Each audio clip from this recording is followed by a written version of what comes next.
Okay, Assalamualaikum and a very good morning to all.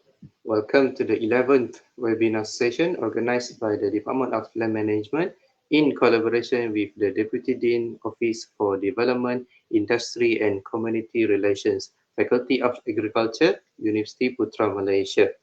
My name is Aditan and I'm the moderator for today's session. And for today's session, we will be hearing from my colleague, Dr. Syaharudin Zaibon, about a topic related to soil conservation practice. And the title is Vegetation as a Tool to Conserve Soil and Water in a Sustainable Agricultural Production System. Okay, just before I hand over the floor to Dr. Syaharudin, I'm going to introduce and provide some background information about our speaker today. Okay, Dr. Syaharudin is currently a senior lecturer at the Department of Land Management, Faculty of Agriculture, University Putra Malaysia. He obtained his doctoral degree from the University of Missouri, USA, specializing in soil science. Other than his teaching and supervision of students on soil science, soil physics, and soil conservation topics, he is also actively involved in research, community, and industrial linkages activities. Current research areas in his program include the evaluation of soil properties affected by soil management, assessment of the effectiveness of soil conservation practices at the field scale, and utilization of mineral-based fertilizer for the growth and productivity of rubber in Peninsular Malaysia. A very interesting area of research, I will say. So without further ado, let's welcome Dr. Syaharudin to deliver his sharing session. Please welcome.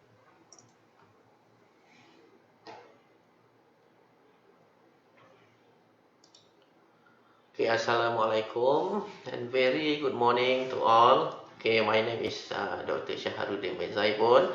Okay, as introduced by Dr. Alitan, okay, I am from Department of Land Management. Okay, thank you to our moderator. Okay, okay, today seminar I will talk about soil conservation. Okay, the topic is vegetation as a tool to conserve soil and water in sustainable agricultural production system. Okay, as an introduction, okay, so erosion, okay, all processes, okay, the processes that detach soil and move it from its original location. Okay, erosion occurs in many forms as a result of several causes. Okay, anything that move that include water, wind, glaciers, animal, and vehicle can be erosive. Okay. Okay, other than that, gravity also one of the factor. It can pull soil downslope, okay, either very slowly as in soil creep or very rapidly as in landslide.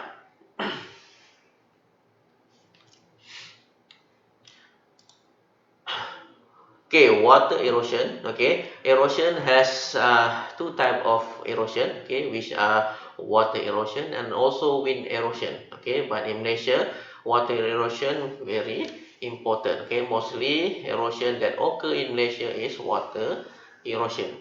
Okay, soil water erosion. Okay, soil erosion by water take place through three main processes. Okay, okay, ada tiga proses yang utama, okay, iaitu detachment of soil, okay, as a particle or aggregates from the soil mass. Okay, second, okay, transportation ataupun movement of detached material or soil. Okay, then after it move, then deposition of the transported particle at some place that's lower in elevation. Okay, water erosion is triggered by rainfall event. Okay, that is the triggered by rainfall event. Okay, raindrop splash is responsible for the majority of detachment of soil from the soil mass.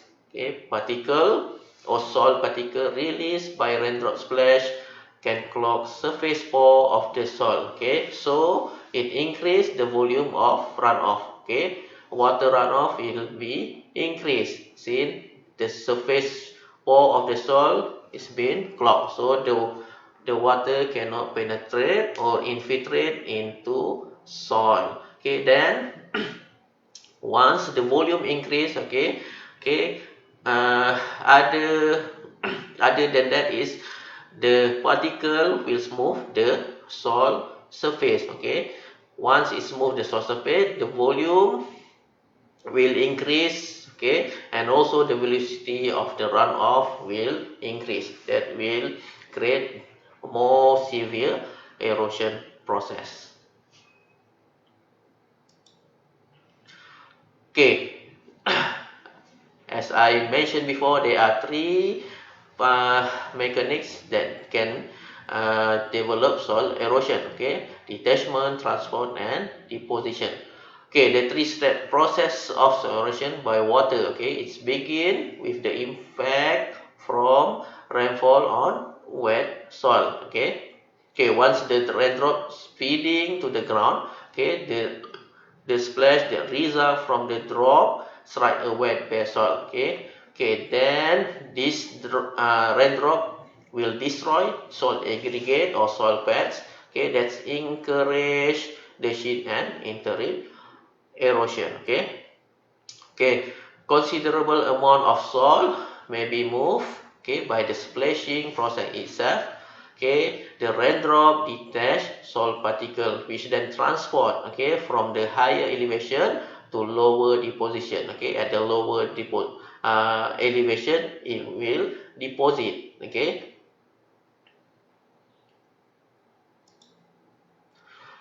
in this topography at the sloping area, okay, there are three types of water erosion. Okay, at the shoulder slope or at the highest level. Okay, mostly the erosion take place, we call it sheet or erosion. Okay, it is the removal of a thin layer of soil over entire soil surface. Okay, then one is moved down a little bit, then it's become real erosion. Okay, so erosion can be defined as soil detachment and transport by water flowing in channels. This channel, if it's categorized as a real erosion, it should be less than 0.3 meter deep. Okay, real erosion, if we can see from the above, it has dendritic shape. Okay, real erosion as uh, less than 0.3 meter deep. Okay, then at the bottom we can see the gully erosion. Okay, soil detachment and transport by water flowing in channels. Okay, that has more than 0.3 meter deeps. Okay, once in our land has gully erosion, it can categorize as severe eroded land.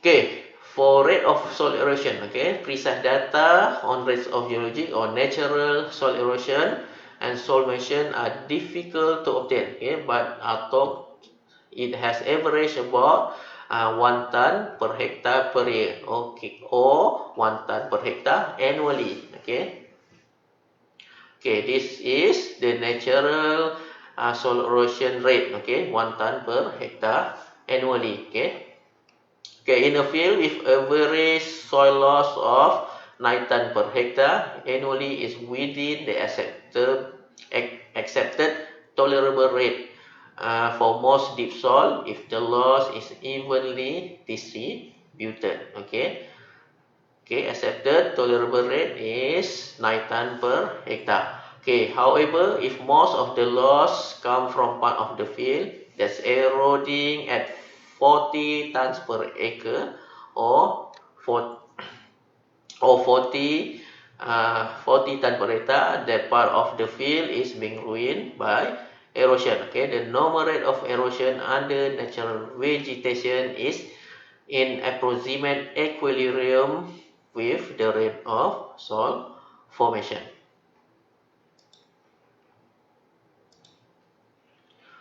Okay, rate of soil loss. Okay, if we from this table we can see the different land use in a different practices. Okay.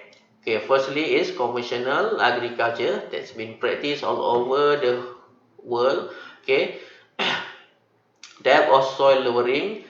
Okay, is that's mean okay the topsoil has been lost. Okay, we calculate it as a depth. Okay, okay, conventional agriculture is 3.9 millimeter per year. Okay, for the soil erosion or net soil loss, for the conventional agriculture is very high, 49 ton per hectare annually.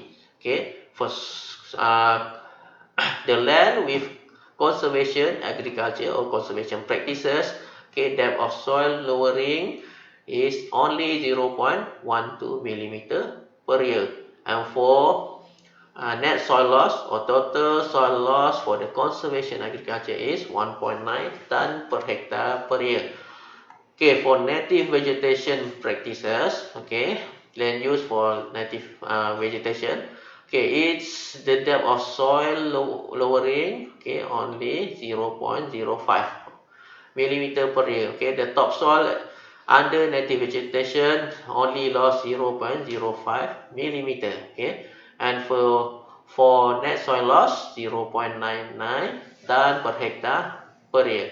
Okay, for natural erosion, or we call it geological erosion. Okay, the topsoil loss depth is 0.17 millimeter per year. Okay, then net soil loss only 2.2. That means if we have conservation agriculture, it will it has less soil loss compared to the natural uh, erosion. Okay. Okay, as we can see from here, okay, this is a soil profile. Okay. Okay, at the surface soil, okay, this one we call is horizon. Okay, each layer we call it horizon, soil horizon. Okay, at the top soil of surface horizon, okay, it has highest soil organic carbon or organic matter. Then at the bottom of the second horizon, we call it also subsoil. Okay, this one subsoil and this one subsoil. Okay. Okay, the effect of erosion on soil horizontation or soil layer and the depth of function of soil organic carbon. Okay, okay, this one AH horizon is undisturbed soil organic matter rich layer. Okay, this is AP horizon is the plow surface horizon. That means it has uh, agriculture activity, okay, on this land. Okay, the BNT horizon is grow limiting layer due to it has high clay and sodium content. Okay, so it has limiting growth. Okay, and the CZ horizon has high soluble salt level. Okay, okay, for this one it has erosion rate about 0.2 centimeter per year. Okay, okay, for this one, then this one is the comparison after, okay, the second one is after 50 years. Okay, this one after 100 years. Okay, you can see the soil depth has been lost is 20 centimeter. After 100 years is lost about 20 centimeter. Okay, okay, this one it has, you can see the roots. Okay, the root okay is limited to grow. Okay, it cannot penetrate into subsoil at the BNT and CZ horizon. Okay, that's why once we lost all the A horizon, we won't we cannot grow anything. Okay, it's hard to grow plant on the eroded soil if we lost all the A horizon. Okay. Okay, erosion damage. Okay, some of the example of effect of erosion. Okay, first we lost the soil loss. Then we have losses of plant nutrient, then soil textural change, soil textural change, then also it damage the soil structural, then productivity loss, so once we grow crops on the eroded soil, we cannot get the higher yield, then after that is engineering structure damage, water pollution and also sedimentation.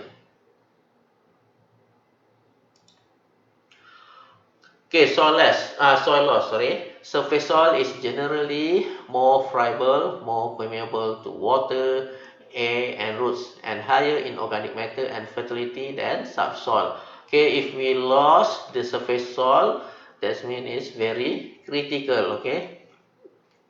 The surface is very productive soil. Then for plant nutrient loss. Bennett and Chaplin, in one of the earliest report and oration, they stated that about 40 million tons of nitrogen, phosphorus, and potassium were lost in the soil that was eroded each year from the field, grassland, and also forest in the United States. And only a small proportion of this quantity was immediately available to plant grow or used by plant. Then soil texture also can be changed. Due to the water erosion, makes sandy soil even sandier. That means more sandy sand content. More. Then by moving the finest particle considerable distance and leaving only the coarser particle close by. That means the sandy we can if we for example, at the environment setting such as close to river, once the river floods, at the river bank we can see that close to river bank we can see coarser particle. That means it's the water erosion. The flood bring out all the finest particle out of considerable distance. That means only we can see sandy at the close to the river. Medium and fine texture soil are usually well aggregated. Their texture are not altered seriously by erosion because of the water salt aggregate, not individual soil particle. Then structural damage. Water erosion affects soil structure in three ways. First, loss of surface. Soil generally exposed a less granular and less permeable subsoil. Then raindrop disintegrate aggregate on the surface and produce a compact surface crust. Raindrop break the aggregate on the surface. Once it break the aggregates, it become single particle. Then the single particle will be washed away by the runoff. Then what left behind is only the subsoil or compact surface crust. Then percolating rainwater carries suspended soil grains through the soil surface. That will plugging the pore or clog the pores and reducing infiltration and permeability rates. That means water easily to pond. It won't infiltrate or penetrate into the soil easily. So that will increase the water runoff on the surface. Productivity loss of soil material and nutrient can deteriorating structure that can reduce productive potential. Then Where adequate fertilizer was applied, corn yield were reduced about 80% in years, okay, with poor rainfall distribution, but comparable yields were obtained on truncated and normal soil when rains were adequate. Okay, then erosion also damaged engineering structure. Okay, erosion damaged building, roads, bridges, and other engineering structure. Okay, foundations are undermined by washing, landslide, and soil creep. Okay, road, ditches, and culvert can cause gullies that affect road safety. Okay, bridge, approach, footing, piling, and support are structurally weakened and can be destroyed. Okay, that's some of the damage caused by erosion. Okay, other than that, erosion can affect water. Okay, it can pollute water. Okay, soil sediment is the greatest single pollutant of surface water.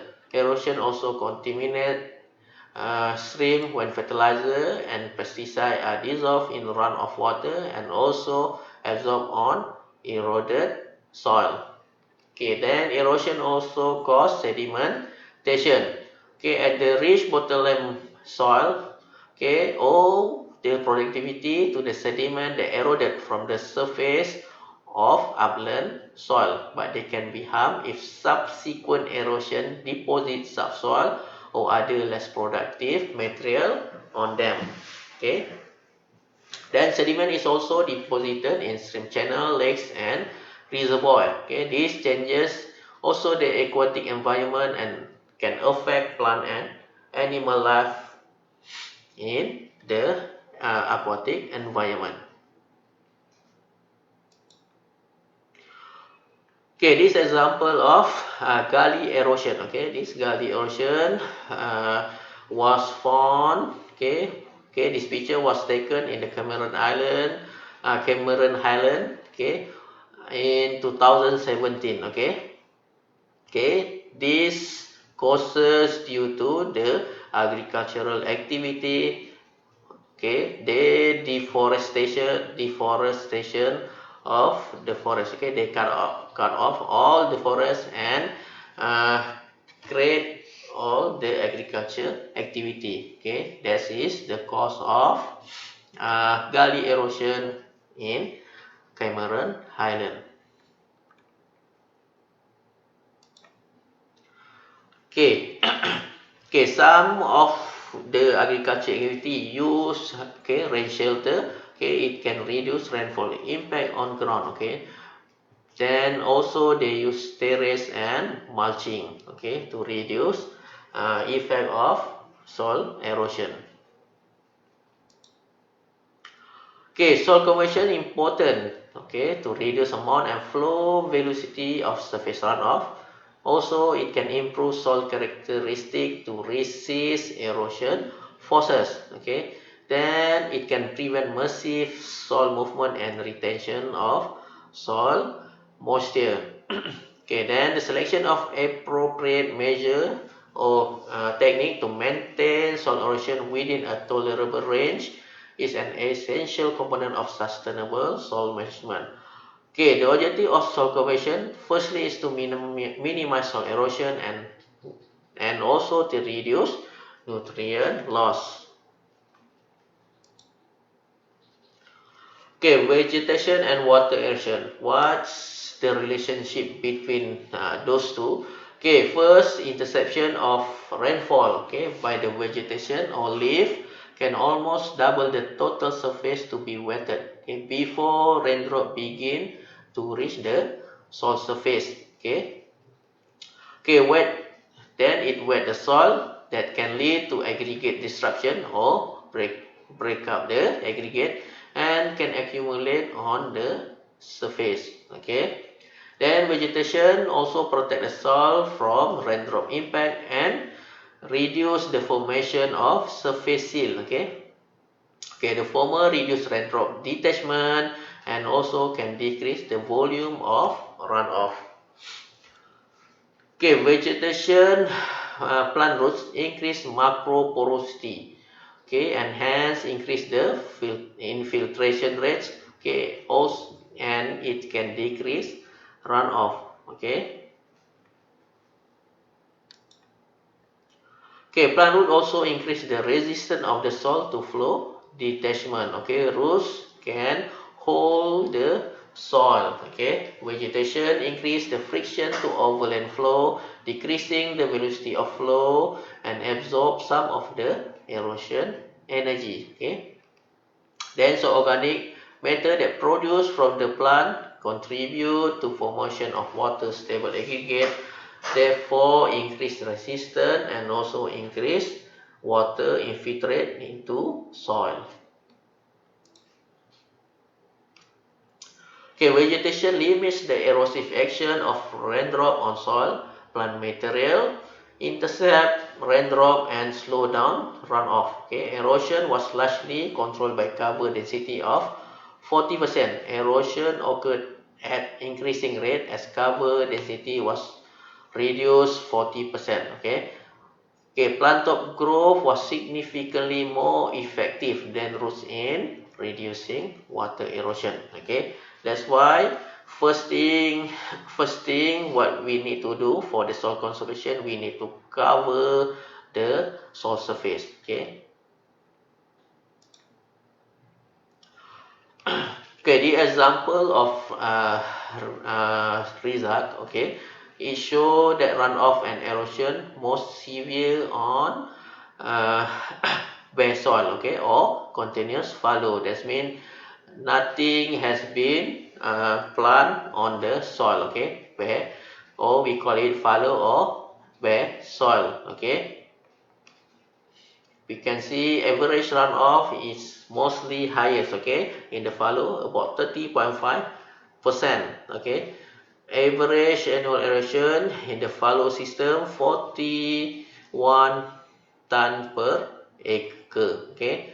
Okay, time to erode a 7-inch layers, okay, per year is 24, okay, 24 years to erode 7 inches of layer. Okay, if we compare with the continuous corn, okay, planted in interior row, okay, it's also the next most erosive cropping system. Okay, it has higher percentage, almost same as continuous fallow, about 30%. Okay, average runoff. Okay, however, it has time to erode, okay, increase, okay, compared to continuous fallow, about 50 years to erode 7-inch layers of soil. Okay, then followed by continuous wheat and then by rotation of corn, wheat and clover. Okay, continuous bluegrass, okay, gave the most protection than any of these cropping system. Okay, if you can see from here, average runoff, okay, in the bluegrass system is about 12%. Okay, average annual erosion only 0.3 ton per acre, and it takes very long time, about 3,000 years to erode 7 inches layer of soil. Okay, so grass can be used as conservation techniques. Okay,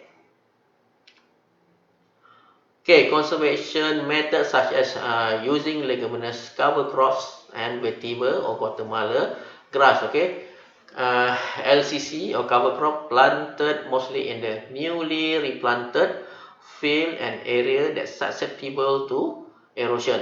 Okay, cover crop prevent direct impact of rainfall on the ground as well as to improve soil physical and chemical properties. Okay, for vetiver grass, okay, planting on the slope edges, it can help reduce the velocity of surface runoff, okay, on the slope. Okay, vetiver grass can be replaced with Guatemala grass if planted under shade or steep slope. Okay.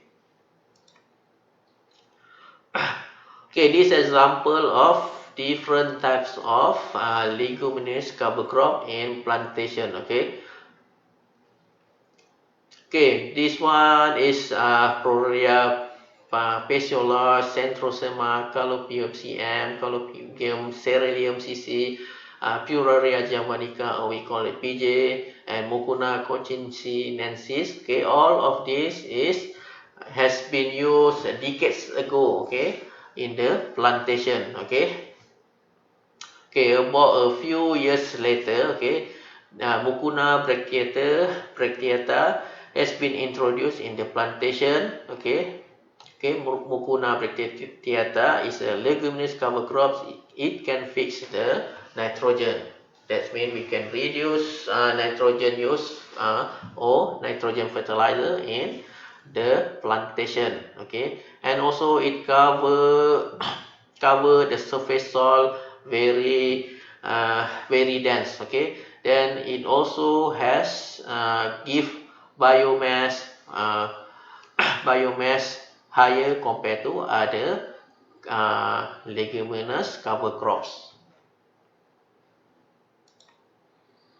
Okay, benefit of cover crop. Okay, as an end source end source. Okay, legume cover crop fix atmospheric nitrogen into form that available to plant. Okay, that means we can reduce end source using fertilizer.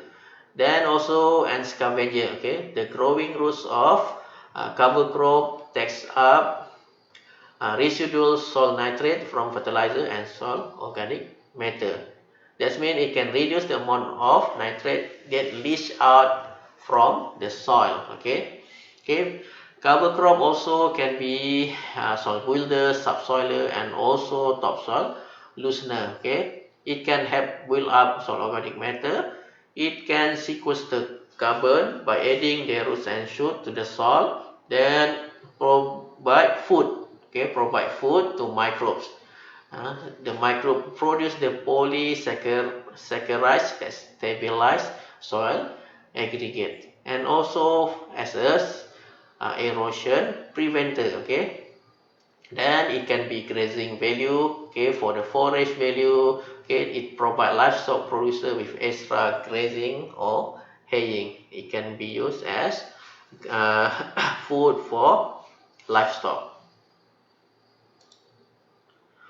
Okay, then combination of seed pit and legume cover crop. Okay, it can reduce the runoff and total soil loss per hectare. Okay, by 62% and 39% respectively. Okay.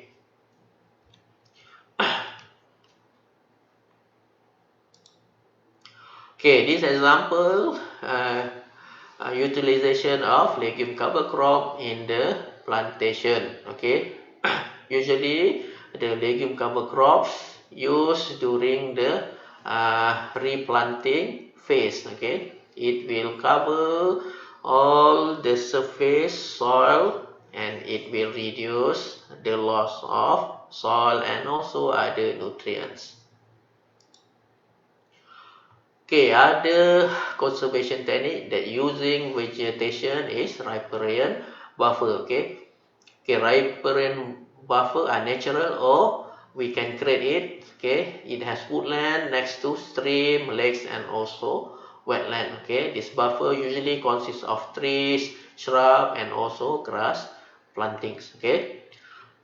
Okay, riparian buffer can intercept sediment, nutrient, okay, pesticide, and other material in surface runoff and also in shallow subsurface water flow. So the sediment don't get into the streams, lakes, or wetland.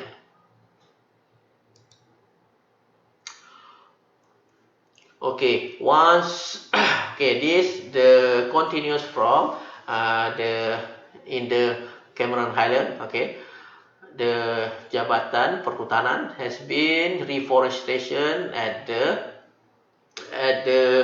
area that has been illegally took. Okay, the reforestation with the forestry. Okay, this one it can also reduce the soil erosion or gully erosion in that area. Okay. Okay, from this picture, okay, okay, if I am want to suggest we should plant the cover crop with the tree, right? But because it's far away from the roads, we cannot maintain all these tree and cover crops. That's why they plant only trees. Okay, this example of combination of geomass and grasses, okay, using hydro seeding techniques, okay. They plant grasses to stabilize the slopes. Okay, in higher or highland, okay, tea plantation is the best agriculture practices, okay, in highland area. Okay, the tea plantation cover all the surface on the slopes. Okay, it also can reduce the detachment made by the rainfall. Okay, others is contour strip buffer grass. Okay, strip of grass or mixture of the grasses and legumes that run along the contour of a farm field. Okay, they alternate down the slope of a field with wider crop strips. Okay, consider native grass and forbs for pollinators. Okay, benefit of it is it can reduce soil erosion, removing sediment, nutrients, and pesticide as they pass through. Then buffer strip using native plant and grasses improve soil health in those areas. Okay, it can be a pollinator and also beneficial insect will be come to this area. Okay, crop rotation. Okay, growing different crops on the same piece of land year after year in a plant recurring sequence. Okay, this could involve a rotation to a small grain or grass legume meadow. Okay, the benefit of it can reduce soil erosion. Okay, rotating with other crops and other legume can reduce fertilizer needs. Okay, it can reduce also pesticide costs and also add biological diversity to the soil and also can improve water quality.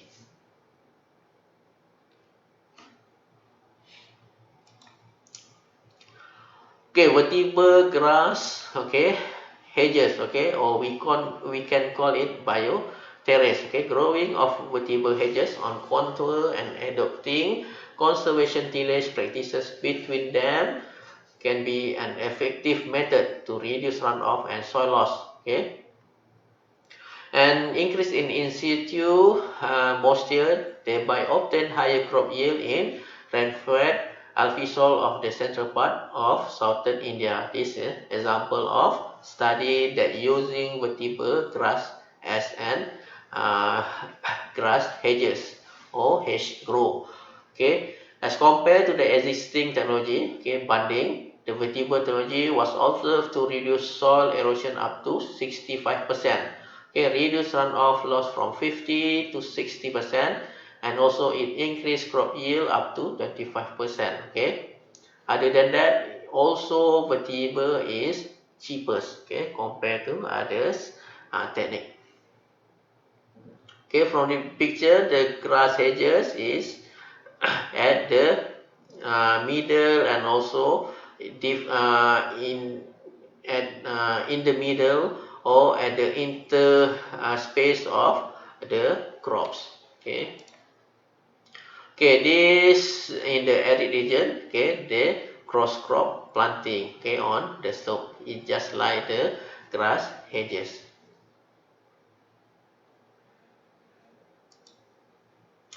Okay, at the backyard of our home, okay, we need to cover our soil, okay, our land with grasses, okay.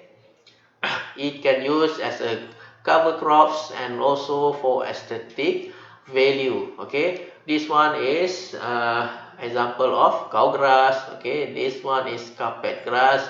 I think this is Philippine grass, okay. And also if you have you do not want to maintain the grass, you can use synthetic grass, okay.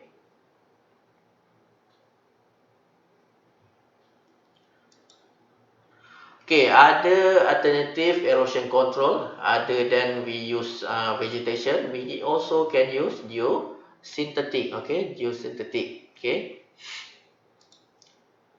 Okay, one of the geosynthetic we can use is geomats. Okay, it's generally made of synthetic material filament or nets. Okay, it can protect soil against raindrop splash and runoff by keeping in place of particle. Okay, moreover, geomat can increase by several times the shear resistance of the root system. Okay, then biomat, okay, it's a geosynthetic made up of natural rubber in the form of a mat of fiber that's kept together by natural or synthetic low weight mesh, okay, or woven net, bionets. Okay, biosynthetic can protect a slope against rain splash, but the protection against runoff is very limited. Okay, biosynthetic can absorb high amount of water and during their natural degradation can produce nutritious material for vegetation when it degraded.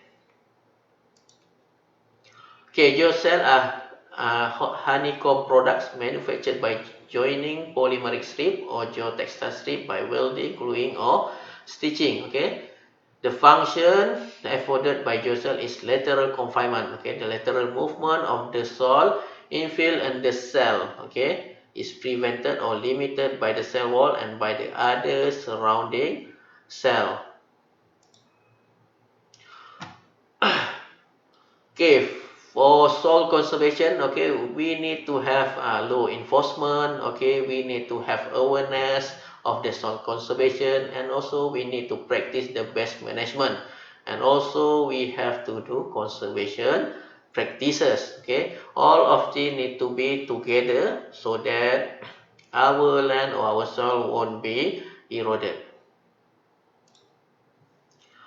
Okay, as a conclusion, certainly the physical basis of detachment, okay, transport and deposition of soil by water, wind and tillage is well established. Okay, as the major control on the erosional processes. Okay, there are many examples of successful implementation of soil erosion control measure. Okay, the widespread adoption of reduced tillage and no-till practices has significantly reduced wind and water erosion in many drier regions. Okay, but significant impediment exists to its adoption in more humid region.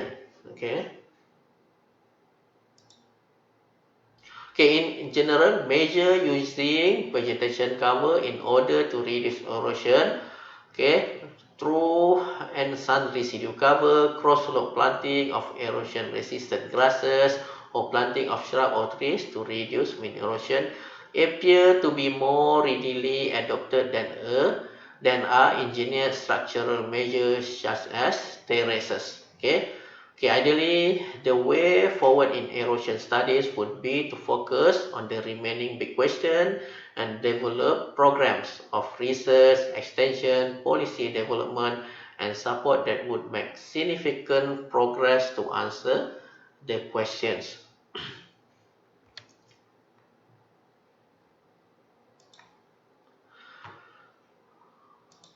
Okay, any question?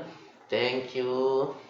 Okay, I will pass to Dr. Ali.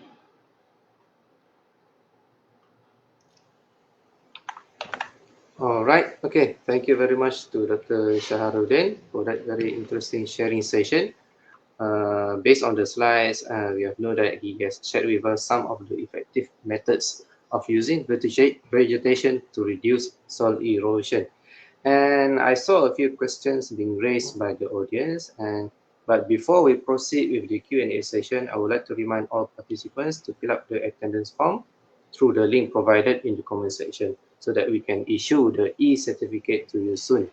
Okay, we proceed with the Q&A session. The first question is from Dr. Christopher. How can home gardeners know how serious is erosion in their gardens? What can home gardeners do to protect their gardens from erosion? So please, Dr. Syaharudin, any thought on this? Okay, thank you for the question. Okay, how can home gardener know how serious is erosion in their garden. Okay, the first question. Okay, for that we need to observe our garden. Okay, first at okay if in our garden. Okay, if we can observe from the lower elevation or at the lower elevation of our garden. Okay, if we can see the position of soil at the lower elevation of our garden, that means it has erosion. Okay, how serious it is, it depends on just like I said before, if we have uh, sheet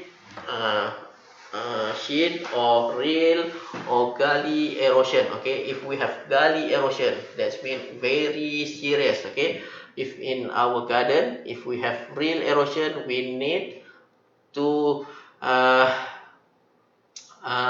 we need to do some conservation technique. At least we need to cover it.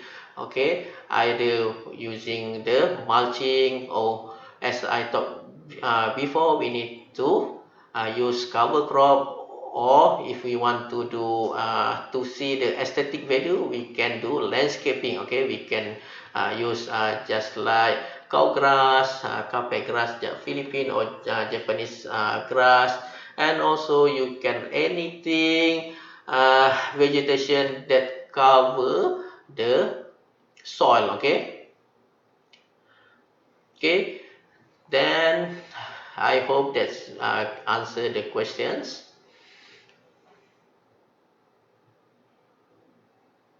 Okay, Okay, the second question is from Prof. Shamsuddin. There is Mhm. little soil erosion in highlands area covered by tea plantations. Is that correct? I saw this in Sri Lanka. Yeah, thank you for the question, Prof. Okay, if we compare with the tea plantation with other vegetable plantation, okay, mostly in the Cameron Highland. Okay, in Cameron Highland, okay, tea plantation is perennial plant.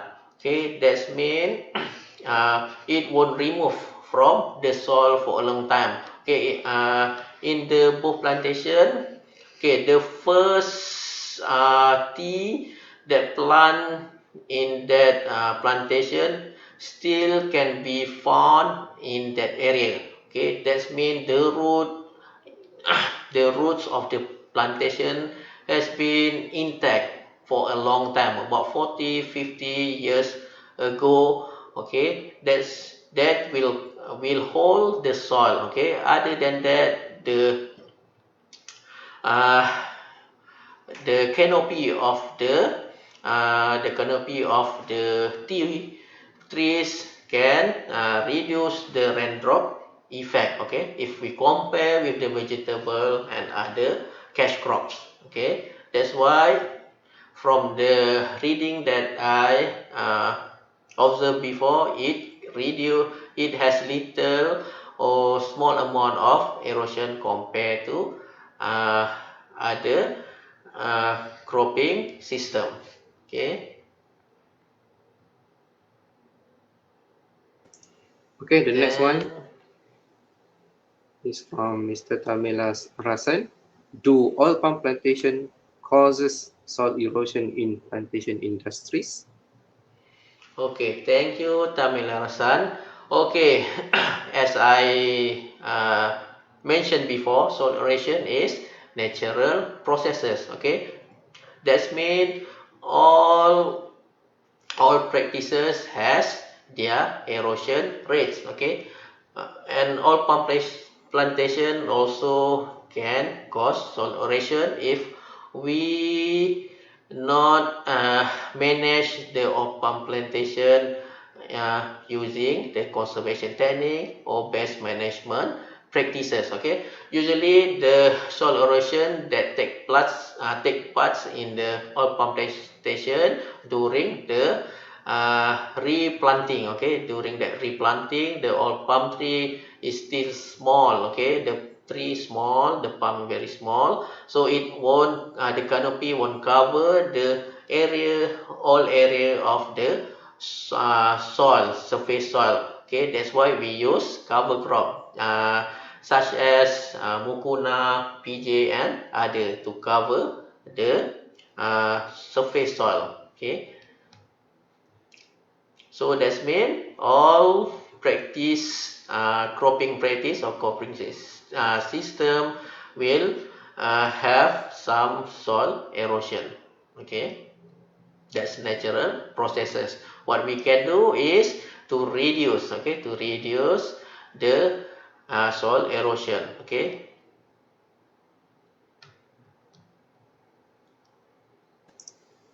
Okay, I think that's all the questions that we have from the audience. I just have a query for Dr. Syaharudin as well. You have shown the example of using vegetation to reduce and control soil erosion. This includes using LCC, leguminous cover crops, and also vetiver grasses. And I came across a term called hydroseeding. Can you briefly elaborate on this, whether this is a good technique to reduce soil erosion as well? Do they use the same type of grasses? Hydroseeding. Okay, for hydro seeding, okay, they use different type of grass. Okay, this grass usually they import from other country. Okay, the seeds. Okay, hydro seeding technique. Okay, they use power sprayer. Okay, power sprayer. In the power sprayer, it has seeds and also water, and sometimes they put also fertilizer solution. Okay, okay, before usually it's used for the slope very steep. Okay, steep slope. Okay, before they plant the grass, they need to cover the slope with mats. Okay, we use what we call that geomats. Okay, geomats.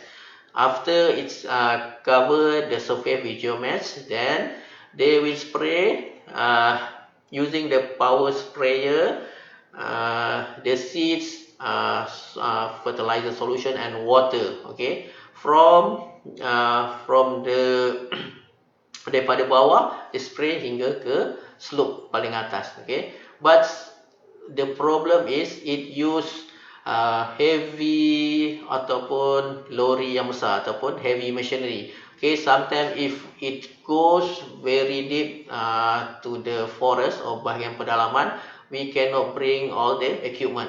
Okay, so that it has limitation. And also the cost to use the hydro seeding very high. Okay, so if you has money, then you can use that.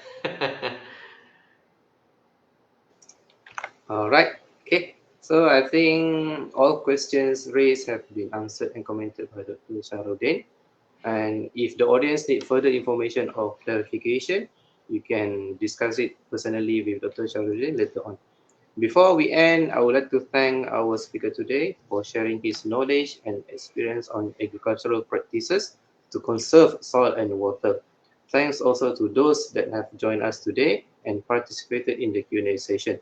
Next, we will be hearing from our colleague, Dr. Tan Nai Peng, on another interesting topic related to the new approach in soil chemistry for a better agricultural system. So we will notify you about this event through the Facebook of Fakulti Pertanian UPM. Okay, before we end, any concluding remark from you, Dr. Syaharudin? Okay, thank you, Dr. Ali. Okay, first thing, don't let your soil bare. Okay, you need to cover your soil. That's the first thing you need to do. Okay. Okay, for the all gardeners and other uh, uh, and other plantation or soil conservationists. Okay, okay, for student. Okay, maybe it has student. Let me give some advice. Okay, boleh Dr. Ali? Okay, Boleh, boleh. boleh ya. Okay, kalau ada satu pepatah lah, bukan pepatah, daripada orang-orang lama, daripada saya dengar daripada seorang pemimpin. Okay, kalau kita hidup ni, kita perlulah jadi seperti garam, jangan jadi seperti lalang. Okey, apa maksudnya? Okey, kalau garam selalunya dia memanglah masin, tetapi kalau di rumah kita kalau ada sayur yang busuk, okey, lepas tu kalau durian yang uh, tak boleh nak makan, kita guna garam untuk jadikan tempoyak. Okey, kalau garam kita guna juga untuk ferment kita punya ikan. Okey, jadi ikan boleh jadi ikan masin. Jadi garam ni uh, kalau kita jadi seperti garam, maksudnya kita memberi menolong orang lain. Okay? Kalau langau, okay, jangan jadi seperti langau. Okay? Kalau langau melekat atau hinggap di mana-mana tempat, maksudnya contoh di daging, dia akan menyebabkan daging itu busuk. Jadi jadilah seperti garam. Terima kasih. Okay, nasihat yang amat berguna pada Dr. Syaharudin. Okay, so with that, thank you everyone. Have a good weekend. Assalamualaikum.